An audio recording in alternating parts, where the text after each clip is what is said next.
नमस्कार दोस्तों, मैं हूँ नेहा और आज मैं आपको रिंकू की दर्द भरी कहानी का अंतिम भाग लेकर आई हूँ। और अगर आपने इस कहानी का अभी तक पहला भाग नहीं सुना है तो मैंने इस कहानी का लिंक इस वीडियो के डिस्क्रिप्शन बॉक्स में दे दिया है और आई बटन पर भी पिन कर दिया है, तो वहाँ से इसको सुनने से पहले इसके पहले भाग को अवश्य सुने। तो चलिए मैं आपको इस कहानी का अंतिम भाग सुनाती हूँ। अब जब दो आदमियों ने मुझे स्वीकार भी किया है तो केवल और केवल धन के लोभ में, क्या मैं इतनी गई गुजरी हूँ कि कोई एक बार भी मेरी इज्जत नहीं कर सकता है। बस रात भर उन्हीं सवालों के जवाब मैं खोजती रही, लेकिन सुबह मेरे लिए एक और परीक्षा तैयार थी। मैं बेहोश हो गई और जब होश आया तो मैं डॉक्टर के पास गई और पता चला कि मैं पेट से हूँ। जब पति को पता चला तो वह बहुत खुश हुआ, लेकिन उसी शाम पिताजी भी मुझसे पैसे ना मिलने की वजह से पैसे लेने के लिए चले आए। जब मैं उन्हें पूरी बात बताई तो सिर हिला के जाने के बजाय मेरे पति के साथ हिसाब किताब के लिए बैठ गए। कहने लगे कि देखो, मैंने अपनी बेटी की शादी इसी शर्त पर तुमसे की थी कि तनख्वाह के 3 हिस्से मेरे होंगे और 1 हिस्सा तुम्हारा होगा। तो जवाब में पति ने भी अपनी औकात दिखा दी और चिल्लाते हुए बोला कि मैंने तुम्हारी बेटी से शादी भी इसीलिए की थी कि मुझे उसकी पूरी पगार मिल जाएगी, लेकिन तुमने अपने लालच में आकर 4 महीने की पगार चुरा ली है। अब यहाँ से चुपचाप निकल जाओ, मैं तुम्हें और पैसे नहीं लेने दूंगा। इस पर पापा ने मेरा हाथ पकड़ लिया और मुझे ले जाने लगे, लेकिन पीछे से मेरे पति ने भी धमकी दी कि अगर मैं इस घर से निकली तो वह मुझे तलाक दे देंगे। मैं जानती थी कि मेरे जीवन में कहीं भी सुख नहीं है। इसी प्रकार यदि मुझे पुरुषों से अपमानित होना ही है तो बेहतर है कि मैं अपने पिता के साथ चली जाऊं। ये सोचकर मैंने अपने पिता के साथ चल दी और मेरे पति ने मुझे तलाक दे दिया। मुझे बिल्कुल भी उम्मीद नहीं थी कि वह जो कहेगा वो सच कर देगा, लेकिन जब कल्पना हकीकत में बदली तो मैं वही सदमे से बेहोश हो गई। पिताजी मुझे डॉक्टर के पास लेकर गए, जहाँ एक और बुरी खबर मेरा इंतजार कर रही थी।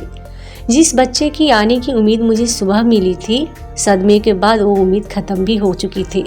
लेकिन पापा खुश थे, उन्हें इस बात का बुरा नहीं लगा, बल्कि घर जाकर मैं माँ के गले लगकर फूट फूट कर रोने लगी। उस दिन के बाद मैंने अपने पिता के साथ बातचीत करनी बंद कर दी और चुपचाप अपना काम करती रहती। पगार आने पर माँ के हाथ बिना गिने ही सारे पैसे दे देती। धीरे धीरे समय के साथ मेरे दिल के जख्म तो नहीं भरे, लेकिन उनका दर्द जरूर कम हुआ। मैं बहुत बदल रही थी। अस्पताल में भी अपना काम खुद ही करती थी, बिना डरे मरीजों के खून में हाथ डुबोकर टांगे लगाती।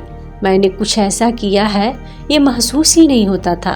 सब लोग मुझे हैरानी से देखते कि रिंकू को क्या हुआ है, ये तो बहुत शर्मीली और कायर हुआ करती थी। मेरी शादी और तलाक के बारे में सब जानते थे, लेकिन ये नहीं जानते थे कि मेरा डर मर्द के सूरत के छिपे हुए गिद्धों ने खत्म कर दिया है, जिन्होंने मुझे नोचना चाहा।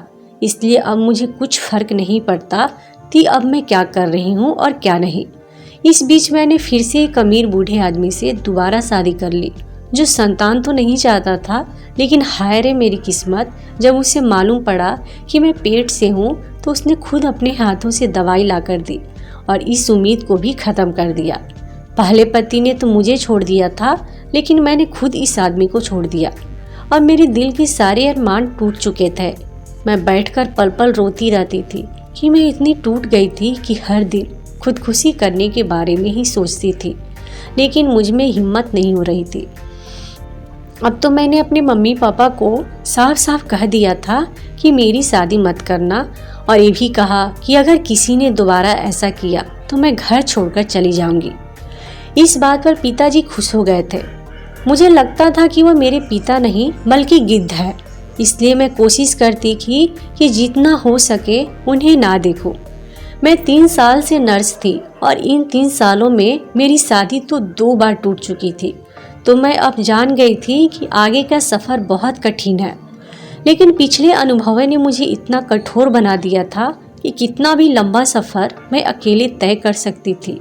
इसी दिनों हमारे गायनी वार्ड में एक जवान खूबसूरत डॉक्टर आई, जिसे अपने साथ एक नर्स की ज़रूरत थी।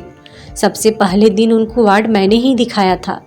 अगले दिन मेरा ड्यूटी लेटर गायनी वार्ड के लिए आ गया था। मैं बहुत चिंतित थी क्योंकि मुझे डिलीवरी वगैरह के बारे में कुछ भी पता नहीं था। जो नर्सिंग स्कूल में मुझे थोड़ा बहुत सिखाया जा रहा था वो मैंने ठीक से नहीं सीखा था और हमेशा गायनी की क्लास छोड़कर चली जाती थी। अब मैं चिंतित होकर अपनी ड्यूटी बदलने के लिए प्रशासनिक कार्यालय गई, लेकिन वहाँ मुझे स्पष्ट रूप से बताया गया कि उन्होंने मुझे अपने साथ रखने के लिए मनीषा नाम के एक नए डॉक्टर ने चुना है, इसलिए उनकी सहमति के बिना आपकी ड्यूटी रद्द नहीं हो सकती। मैंने गायनी वार्ड में डॉक्टर मनीषा की तलाश शुरू कर दी। कुछ ही देर बाद वो मुझे दिखाई दी तो मैंने खुद ही जाके उनसे कहा कि देखो डॉक्टर साहिबा, आपने मेरी ड्यूटी लगा दी है, मैं यह ड्यूटी नहीं कर सकती, मेहरबानी करके मेरा नाम कैंसिल कर दो। नहीं रिंकू, आपको ही मेरे साथ काम करना होगा, डॉक्टर मनीषा ने गर्व से कहा। मुझे ये काम नहीं आता है, मैंने डॉक्टर से कहा। कोई बात नहीं, मैं तुम्हें सिखा दूंगी। डॉक्टर की संतुष्टि से भी मुझे कोई फर्क नहीं पड़ा था। अब सच कहने का समय आ गया था। अगर मैंने उन्हें इस काम को न करने का असली कारण ना बताया तो शायद मुझे इस काम से कभी छुटकारा नहीं मिल पाएगा। तो मैंने उन्हें अपनी 2 शादियों के बारे में बताया और ये भी बताया कि मैं नहीं चाहती कि मेरे चेहरा या साया किसी के औलाद पर पड़े या किसी के औलाद को देख के मेरे दिल को तकलीफ हो। इसलिए मैं चाहती हूँ कि मुझे इस काम से दूर रखा जाए। डॉक्टर मनीषा मेरी बात बहुत ध्यान से सुन रही थी, इसलिए कुछ देर बाद जब उसने बोलने के लिए अपना मुंह खोला तो मुझे यकीन था कि मेरी इस काम से छुट्टी हो जाएगी। ठीक, आपको मेरे साथ काम करने की जरूरत नहीं है, लेकिन आधिकारिक तौर पर तुम ही वो नर्स है। मैं अब ज़्यादा बहस भी नहीं कर सकती थी तो मैं चुपचाप वहाँ से चली गई। फिलहाल काम ना करने की बहुत सारी वजह भी थी। अगले दिन मैं सीधे गायनी वार्ड में गई तो डॉक्टर मनीषा मुझे देखकर बहुत खुश हुई। उस दिन डिलीवरी का सिर्फ एक ही केस आया था, तो डॉक्टर ने अपने वादे के अनुसार मुझे कमरे से बाहर निकाल दिया और अकेले ही उस केस को सॉल्व कर दिया।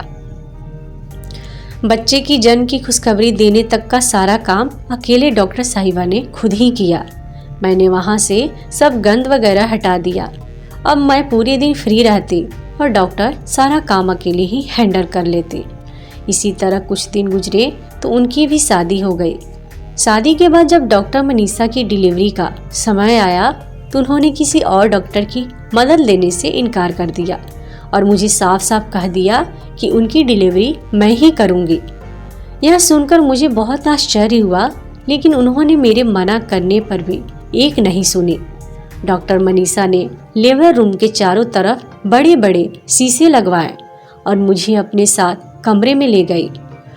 कमरे में ले जाकर मुझे बेड पर लिटा दिया और मुझे कुछ जरूरी बातें बता दी कि मुझे ये काम इस तरह से करना है।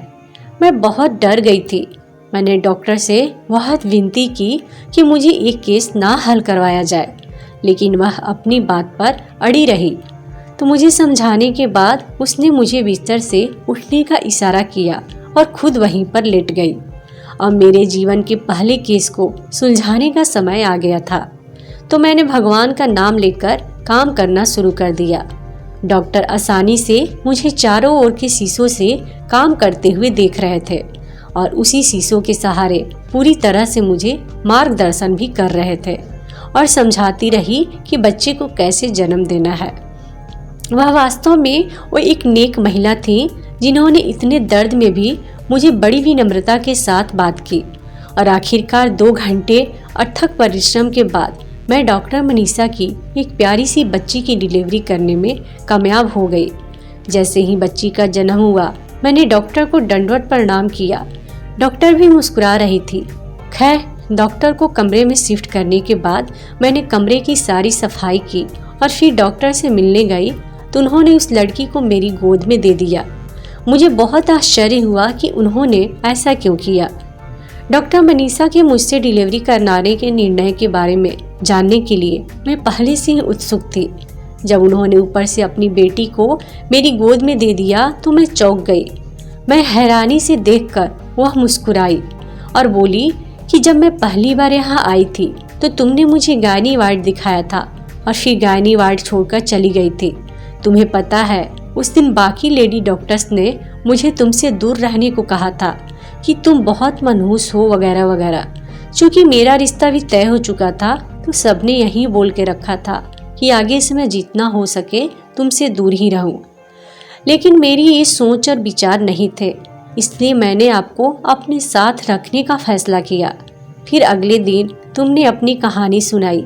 जब तुमने बताया था तो मैंने सोचा था कि तुम ही मेरी डिलीवरी करोगी, कोई और नहीं बल्कि मेरा पहला बच्चा हमेशा के लिए तुम्हारे गोद में डाल दूंगी। उसके बाद मैं हर दिन तुम्हारे और अपने बच्चे के लिए बहुत प्रार्थना करती थी, क्योंकि मैंने तुम्हें अपने बच्चे की माँ बनाने का फैसला किया था। इसलिए मैं चाहती थी कि तुम खुद अपने हाथों से इस बच्चे को दुनिया में लाओ। जब मैंने यह सब अपने पति को बताया तो उन्हें भी कोई परेशानी नहीं हुई। दरअसल हम दोनों पति पत्नी हर संभव तरीके से भगवान की सेवा करने के लिए तैयार आते हैं। तो रिंकू, आज से तुम्हारी बेटी और तुम इसकी माँ हो। इतनी देर में डॉक्टर मनीषा के पति भी आ गए और उन्होंने भी मुझे दीदी कहकर मेरे सिर पर हाथ फेरकर आश्वासन दिया कि यह लड़की आज से तुम्हारी ही बेटी है। उस वक्त मेरा चेहरा आंसुओं से भरा हुआ था। मुझे अब यकीन हो गया था कि हम चाहे कितनी भी मुश्किलों का सामना क्यों न करें, भगवान जिंदगी के किसी भी मोड़ पर सभी दुखों को बहुत ही खूबसूरत तरीके से सुलझा देता है। जैसे मेरी प्यारी बेटी पिंकी के रूप में मेरी दुखों का निवारण हो गया था, कि मैं डॉक्टर मनीषा की भी बहुत आभारी हूँ, जिन्होंने मेरी जैसी एक अधूरी महिला को पूरा किया। आज भगवान की कृपा से उनके भी 2 बच्चे हैं और मेरी बेटी पिंकी भी बड़ी हो गई है। उस दिन के बाद मैं बिना किसी झिझक के डॉक्टर मनीषा के साथ सभी डिलीवरी केस आराम से कर लेती हूँ और कभी भी भगवान का शुक्रिया अदा करते नहीं थकती, क्योंकि आजकल की इस दुनिया में कोई भी ऐसा नहीं है जो कि दूसरों के बारे में इतना सोचता है, और कोई ऐसी माँ नहीं है जो अपनी पहली औलाद के जन्म लेते ही किसी और को सौंप दे। लेकिन डॉक्टर मनीषा का दिल बहुत ही बड़ा था और वह एक बहुत ही नेक दिल इंसान थे और उनके पति भी बहुत ही अच्छे थे, जिसे दोनों ने मिलकर मेरे अकेलेपन को पूरा कर दिया। और इसमें भगवान का भी बहुत ही बड़ा आशीर्वाद है, जिन्होंने मेरे इस जीवन को खुशियों से भर दिया। तो दोस्तों, आपको हमारी यह कहानी कैसी लगी हमें कमेंट बॉक्स में ज़रूर बताना। और अगर आपको ये कहानी अच्छी लगी हो तो इस वीडियो को लाइक करें और अपने दोस्तों के साथ शेयर ज़रूर करें। और इसी तरीके की अच्छी कहानी की वीडियोस देखने के लिए हमारे इस चैनल को सब्सक्राइब करके घंटी के बटन को दबाना ना